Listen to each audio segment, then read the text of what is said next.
అల్లు అర్జున్ గారి సినిమా మీద ఎంతమంది దుష్ప్రచారం చేసినా అది పార్ట్ 2 కదా. ఏ పుష్పాన్ని చూడకోకుండా ఎవడు ఆపలేడు. అక్కడ దాకా ఎందుకయ్యా?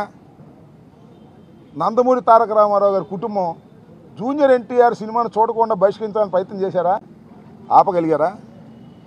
అట్లాగే ఇప్పుడు ఆయన పేరు అల్లు అర్జున్ గారి సినిమాని ఆపాలని ప్రయత్నం చేస్తే ప్రజలు చూడరు. బాగున్న సినిమా ఏదైనా చూస్తారు. అరే రాజబాబు హీరోగా యాక్ట్ చేసిన సినిమా బ్రహ్మాండంగా చూసామా మేము?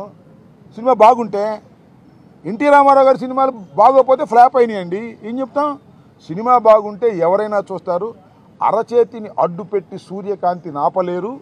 అదేవిధంగా ఇలాంటి ఎదవ పోకళ్ళు పోయి సినిమాని ఆపలేరు అని మరొకసారి నిరూపించేటటువంటి కార్యక్రమం వస్తుంది. అల్లు అర్జున్ అయినా లేదా జూనియర్ ఎన్టీఆర్ అయినా లేకపోతే మరొకరైనా సినిమా బాగుంటే ఎవరైనా చూస్తారు, బాగోపోతే ఎవరు చూడరు.